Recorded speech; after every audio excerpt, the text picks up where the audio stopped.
Y allí lo veían una vez más. Cientos de mujeres salieron a la calle para seguir reclamando por los derechos de las mujeres y las disidencias. En la ciudad de Paraná fue específicamente esta actividad que acaba de finalizar hace algunos instantes y ya se encuentran dos de sus participantes y de activistas que, bueno, obviamente siempre están presentes en estas convocatorias. Se encuentran aquí con nosotros en estudios María Elena Lee, que ella es activista feminista, y Sandra Míguez, que es periodista con visión de género, también activista feminista. Bienvenidas. Bueno, muchas gracias por estar. Gracias. Hace algunos minutos nada más. Sí, estamos transpiradas todavía. Terminamos y vinimos para acá. Intensa como cada 25N. Sí. Allí escuchábamos algunas declaraciones, ¿no? Reflexiones fundamentalmente sobre lo que significa esta fecha y los reclamos, los pedidos que quizás en el tiempo fueron cambiando, ¿no?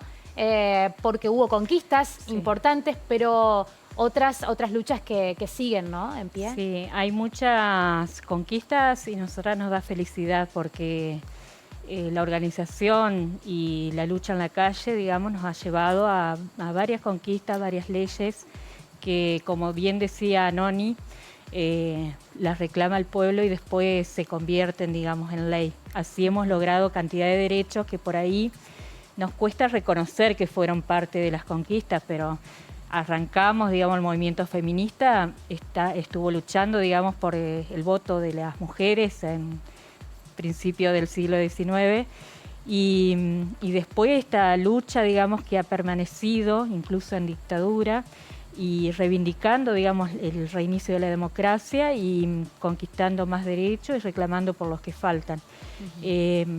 Nosotras hoy, por ejemplo, teníamos una clara consigna que era la deuda es con nosotras y nosotres, no con el FMI, obviamente, porque cada vez que existe, digamos, una deuda internacional, viene el ajuste hacia el pueblo. Entonces, por ahí era bastante amplio, digamos, porque estamos viendo recortes presupuestarios, estamos viendo, digamos, prioridades, ¿sí?, que establecen las agendas de los gobiernos y de los organismos internacionales. Y bueno, fue una jornada, digamos, de mucha reflexión. Llegamos a un documento unificado con las dos organizaciones que nuclean a muchísimas organizaciones más, que es la Asamblea, ¿no? la Asamblea y la Multisectorial de Mujeres Entrerrianas, que venimos trabajando codo a codo desde hace aproximadamente 3 años y estamos muy felices con eso porque hemos logrado un movimiento que se ve en la calle, obviamente, y que es transversal. ¿Cuál fue hoy el eje, ¿no?, de ese reclamo? Cuando decís la deuda es con nosotras, con nosotros. Tiene que ver con, claro, con este presupuesto que además se está reclamando hace cuánto tiempo, ¿no?, de aumentar el presupuesto para la lucha contra la violencia hacia las mujeres. Sin embargo, esto se teme se ajuste aún más, ¿no? Sí, yo creo que lo marcaba María Elena, ¿no? Hay, digamos, más allá de las consignas, hay cuestiones en las cuales hemos avanzado sin lugar a dudas y otras en las cuales todavía seguimos teniendo muchísimas dificultades y obstáculos. Tenemos que entender, digamos, que hay datos concretos, económicos, sociales, políticos, que hablan de la feminización de la pobreza. La pobreza impacta en las mujeres y en las disidencias de manera particular.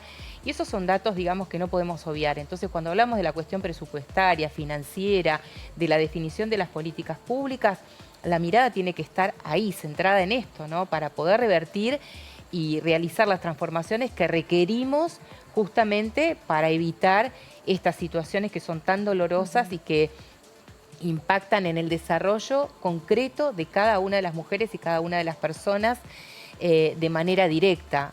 No es un dato numérico, es una cuestión de las personas que afecta la subjetividad, que afecta el desarrollo, que afecta la vida en todas sus dimensiones. Se hablaba, ¿no?, justamente del ámbito laboral, la violencia ejercida en el ámbito laboral, pero también imagino que estos datos demuestran que la precarización laboral afecta mucho más a las mujeres, a las disidencias. Exactamente, por eso se sigue reclamando por el cupo laboral travesti trans. Por eso también, porque las mujeres en general, quienes tienen la posibilidad de acceder a un lugar de trabajo, no tienen las mismas oportunidades de ascenso o de progresión dentro de su lugar Y eso es lo que es la famosa brecha de género en el ámbito, digamos, económico, ¿no? En la cuestión salarial. Entonces, todas estas cuestiones requieren no solamente de leyes, porque nuestro país tiene un compendio de leyes muy importantes, de mucho avance, que es mirado con muchísima atención en otros países. El tema es cómo se efectiviza. Y en este sentido, cuando decimos la deuda es con nosotras, con nosotres, estamos hablando de todos esos aspectos, ¿no? Y fundamentalmente también de la necesidad de reformar las estructuras para atender estas demandas concretas. Una de ellas, el Poder Judicial, ¿no? Por eso decimos que, y en todo el país, una de las consignas más fuertes fue promover una reforma judicial feminista que considere justamente la perspectiva de género en todos sus fallos, en todas sus resoluciones, en todos sus actos de gobierno, porque el Poder Judicial es uno de los poderes del Estado. María Elena, repasábamos recientemente, ¿no?, los datos más duros, más dolorosos, que tienen que ver con los femicidios, un femicidio cada 35 horas en Argentina, la cantidad de denuncias que se hicieron por parte de esas víctimas previo, ¿no?, a que ocurra el femicidio.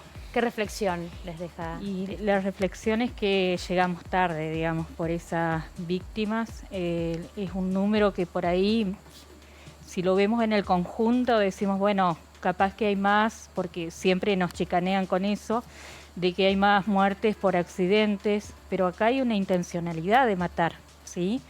Se da el femicidio cuando ya todos los resortes sociales y también de los organismos de protección han fallado.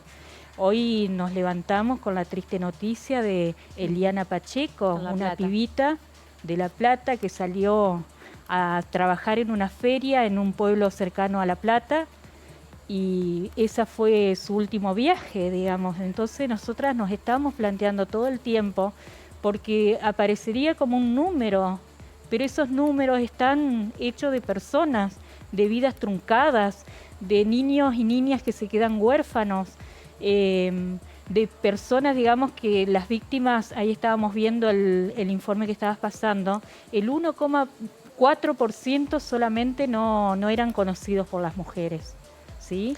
Y también hay un fenómeno social, digamos, que a nosotras nos moviliza mucho, que son los travesticidios sociales. Y hablamos de travesticidios sociales porque han sido muertes evitables, digamos, de compañeras travestis que han atravesado situaciones de violencia económica, de marginalidad, y hay una población en Argentina que, si bien es cierto que es minoritaria, pero a nosotras nos parece que reconocerle todos los derechos humanos.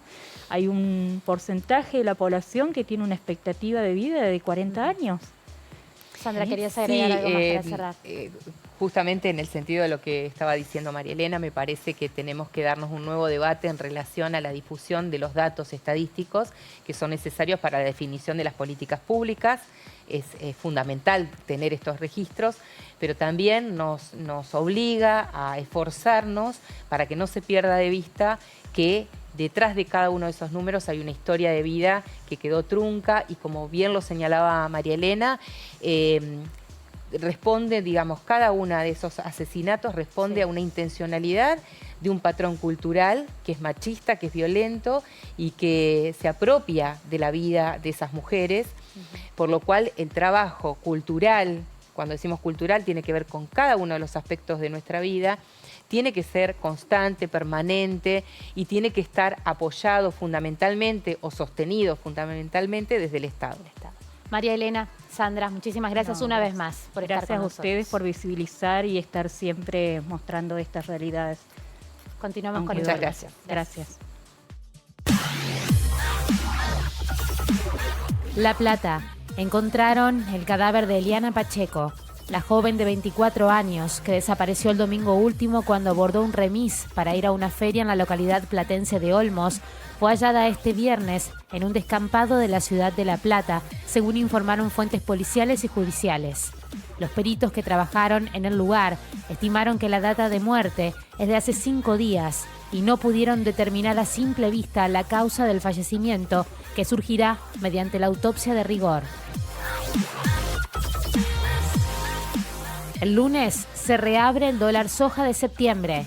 El Ministerio de Economía reabrirá el dólar soja de septiembre con actualización por inflación, según informaron fuentes oficiales que precisaron que desde el próximo lunes 28 de noviembre y hasta el 31 de diciembre, el programa de incremento exportador volverá a operar con una rueda igual a la de la primera edición. Además, el programa prevé un premio a la industrialización de soja para aumentar la incidencia de aceites y harinas en las exportaciones del complejo agroindustrial.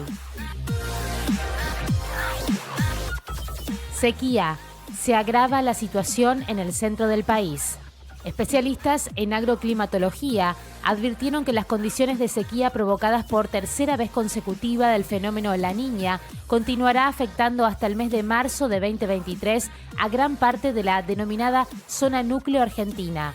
Es notorio el déficit de milimetrajes en precipitaciones en lo que es el mes de noviembre con respecto a las necesidades que se tienen en este momento. Además, la sequía genera